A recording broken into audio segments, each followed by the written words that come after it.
अस्सलाम वालेकुम नाजरीन। साफ़ चली शफाफ चली तहरीक इंसाफ चली, लेकिन अफसोस इलेक्शन कमीशन का जो आज फ़ैसला आया उसके बाद मैं ये कहने पे मजबूर हूँ कि ना तहरीक इंसाफ साफ़ रही ना शफाफ रही। और इमरान खान साहब का साफ़ शफाफ मदीने की रियासत, करप्शन पे काबू पाना, ये सारे जो उनके दावे थे, जो नज़रियात थे, वो गलत साबित तो कर दिया आज इलेक्शन कमीशन ने।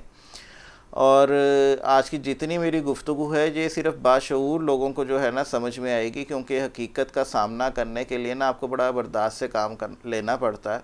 मेरे नज़दीक जनाब जो है ना, ये ममनुआ फ़ंडिंग तो थी केस, लेकिन ये फ़ौरन फ़ंडिंग हो चुका। उसकी वजह ये है कि फवाद चौधरी साहब ने इलेक्शन कमीशन के फ़ैसले के बाद कहा कि ये ममनुआ फ़ंडिंग केस थी और इसमें तमाम पॉलिटिकल पार्टीज़ इसी तरह से जो है ना वो ले सकते हैं फ़ंड्स। लेकिन मैं एक चीज़ पहले प्रोग्राम में भी अपने कह चुका हूँ कि जो पॉलिटिकल पार्टीज़ एक्ट आया 2002 में, वो 2C उसकी शिक नंबर 3 पढ़ लें, उसमें ये साफ लिखा हुआ कि फ़ॉरेन फंडिंग क्या है उसकी डिटेल आ जाती है। अब ममनुआ फ़ंडिंग थी, फ़ॉरेन फंडिंग मैं इस वजह से इसे कह रहा हूँ, उसकी वजह यह है कि कोई भी गैर मुल्क है जिससे आप फंडिंग नहीं ले सकते, या किसी मुल्क की कोई एजेंसी है वो आपको डायरेक्ट पेमेंट नहीं देगी, आपके अकाउंट में ट्रांसफ़र नहीं करेगी, वो किसी कंपनी के ज़रिए या किसी फ़र्द के ज़रिए जो है आपको पेमेंट ट्रांसफ़र करती है।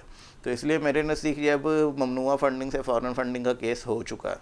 अब जैसे मैंने अपना 2-3 दिन पहले एक प्रोग्राम किया था कि क्या पीटीआई जो है वो फ़ॉरेन फंडिंग केस में बैन होने जा रही है, तो ये समझ लें मेरे नज़दीक जो है कुछ इसी तरह के इक़दाम होंगे। इमरान खान साहब को नाअहल किया जाएगा कुछ अर्से तक, और जो तकरीबन जो उनके ऊपर नाअहली लगाई जाएगी, मुझे जहाँ तक इतलात हैं मेरे ज़राए के मुताबिक वो 3 साल की होगी, ताकि जो 2023 या 22 में जो इलेक्शंस होने हैं, जनरल इलेक्शंस, इसमें खान साहब हिस्सा ना ले सकें।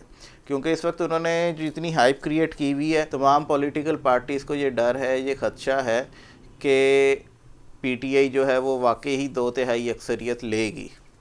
अब इसमें कुछ टेक्निकल गलतियां हैं जो पाकिस्तान तहरीक इंसाफ की जमात ने की। आज फवाद चौधरी साहब ने इलेक्शन कमीशन का फ़ैसला आने के फ़ौर बाद जो मीडिया टॉक की, उसमें उन्होंने कहा कि जी ये जो 16 कंपनीज़ हैं हम इसका भी हिसाब दे देंगे। तो बात यह है कि 5 साल तक तो आपने हिसाब दिया नहीं उसका। जब स्क्रूटनी कमेटी आपसे पूछती रही, इलेक्शन कमीशन पूछता रहा, तो अब आप उसका कैसे हिसाब दे देंगे या किस तरह से कर लेंगे। और 8 कंपनीज़ ऐसी हैं जिन्हें इन्होंने तस्लीम किया। बाकी जो स्टेट बैंक के मुताबिक जो इनकी बैंक स्टेटमेंट थी वो किसी तरह से तालमेल नहीं था उसमें, और जो इन्होंने अकाउंट्स दिए थे इलेक्शन कमीशन को उसमें। और आज मैं टेलीविज़न स्क्रीन्स पे मुख्तलिफ़ चैनल्स के ऊपर काफ़ी नामवर सहाफ़ी हैं, शख्सियात हैं ऐसी, जो कि ये कहती नज़र आई कि जी इमरान खान साहब को बैन नहीं करना चाहिए, पीटीआई को बैन नहीं करना चाहिए, या इनके ऊपर नाअहली नहीं लगनी चाहिए, जिसकी वजह ये है कि ये एक बड़ी पॉपुलर और फेमस जमात है, इमरान खान साहब की मकबूलियत बहुत ज़्यादा है। तो मैं ये कहूँगा कि 2017 में नवाज शरीफ साहब को जब नाअहल किया गया था, तो वो भी असूल के मुताबिक जो कोर्ट को बेहतर लगा था या जो ठीक डिसीजन था, दयानतदार नहीं रहे थे नवाज शरीफ साहब, तो उनको नाअहल करार दे दिया गया।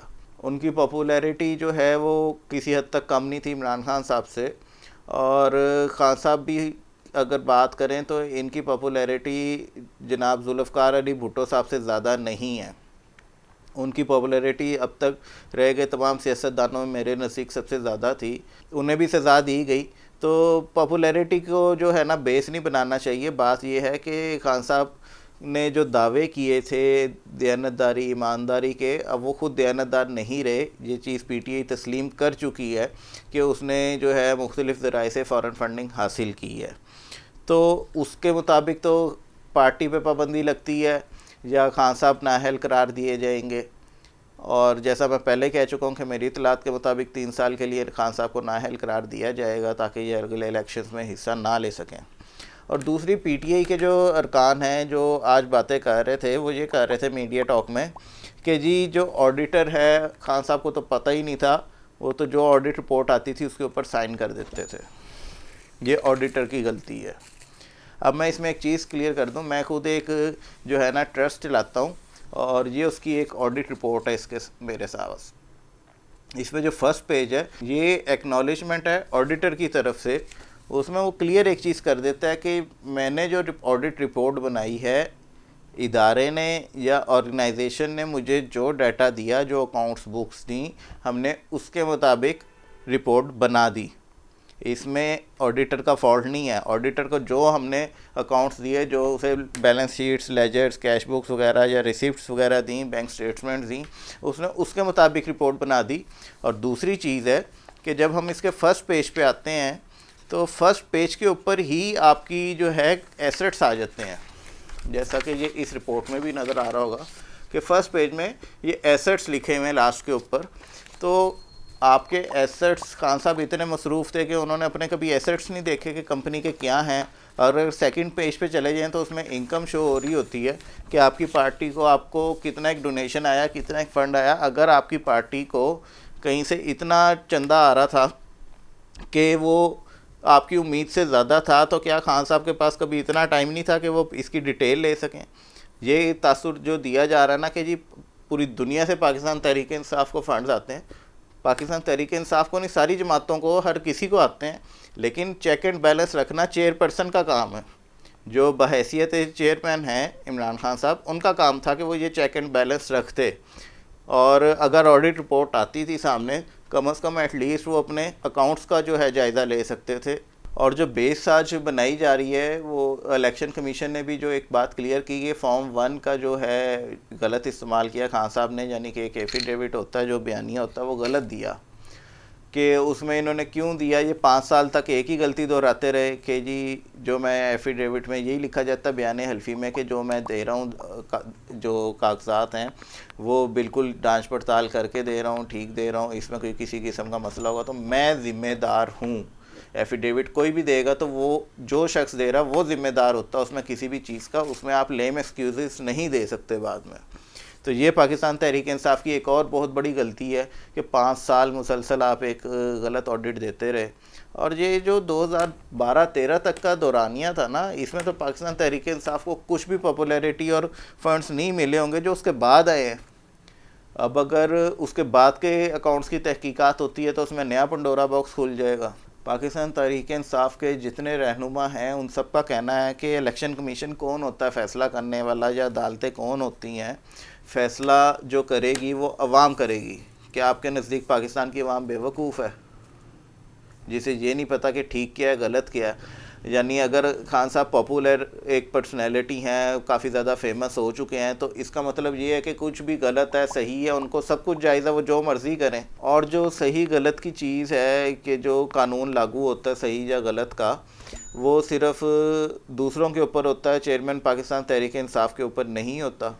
ऐसा तो नहीं होगा। जब आपने मदीने की रियासत बनानी है, अव्वल तो ये मदीने की रियासत के ऊपर ही मेरी बहुत से लोगों से बहस होती थी और इख्तलाफ रखता था मैं कि आप कहते हैं आपने मदीने की फ़लाही रियासत बनानी है, तो मुझे एक चीज़ कोई बता दे, कोई किताबों से, कि हिस्ट्री की किताब से या किसी भी जगह से उसे ऐसा शवाहिद मिले कि हिस्ट्री में जो मदीने की रियासत के जो भी जिस भी वक्त में हुक्मरान होते थे, कभी सूद के ऊपर मुल्क को चलाया उन्होंने अपनी रियासत को। खान साहब कहते थे मैं लोन नहीं लूँगा IMF से, लेकिन सबसे पहले IMF के पास ही गए। मैं जैसे नून लीग को कहता हूँ कि इनके पास इतने इन्वेस्टर्स हैं, स्टेक होल्डर्स हैं जिसके पास बेशुमार पैसा है, तो सेम मैं बात पाकिस्तान तहरीक इंसाफ की भी करता हूँ कि पाकिस्तान तहरीक इंसाफ के पास भी बेशुमार ऐसे लोग थे जिनसे ये पैसा निकलवा सकते थे। और फवाद चौधरी साहब ने आज ये भी कहा अपने बयानात में कि ओवरसीज़ पाकिस्तानियों से जो है हमें ये फ़ंड्स लेने से रोक नहीं सकते, ओवरसीज़ पाकिस्तानी हमें बहुत सारा पैसा दे रहा है, ये है वो है, और वो ही देता है और देता रहेगा। ये इन लोग दूसरी जमातें जो हैं वो नहीं चाहती कि ओवरसीज़ पाकिस्तानी जो है ना हमें सपोर्ट करे या उनको वोट डालने का हक़ दिया जाए। बात यह है कि उनका वोट सिर्फ PTI का वोट नहीं है, उधर भी मुख्तलिफ लोग हैं, दूसरे जो ओवरसीज़ पाकिस्तानी हैं उनकी भी राय मुख्तलिफ है, मुख्तलिफ पार्टीज़ को सपोर्ट करते हैं। अगर वो वोट डालेंगे तो वो सबका फ़ायदा है उसमें। और दूसरी चीज़ ये है कि ओवरसीज़ पाकिस्तानी भी बेवकूफ़ नहीं है कि अगर आपको कोई चैरिटी के नाम पे पैसा दे रहा है तो उस पैसे का इस्तेमाल कहाँ हो रहा है, किधर हो रहा है, गलत हो रहा है या ठीक हो रहा है, वो आपसे पूछेगा नहीं। अब जब ये हक़ाइक़ आए हैं सामने, जिसमें खुद PTI जो है गिल्टी पाई गई है, तो क्या ओवरसीज़ पाकिस्तानी को फ़र्क नहीं पड़ेगा इस चीज़ से? क्या वो ये चीज़ नहीं सोचेगा कि ये फ़ंड्स कहाँ से और कैसे और क्यों रिलीज़ किए पीटीआई ने अपनी शौकत खान ने पाकिस्तान तहरीक इंसाफ को। खैर जी, ये भी कह लें कि आज पुतली तमाशा शुरू हुआ है फ़ॉरेन फंडिंग केस का। मैं इसे फ़ॉरेन फंडिंग बार बार इसलिए कह रहा हूँ कि ये अपना ममनुआ फंडिंग नहीं रहा, ये फ़ॉरेन फंडिंग हो गया। तो देखते आगे आगे जिस तरह से होगा, हम आपके सामने जो भी कड़वे या जिस तरह के भी हक़ाइक़ हैं आपके सामने लाते रहेंगे। इजाज़त दीजिए, अल्लाह हाफ़िज़।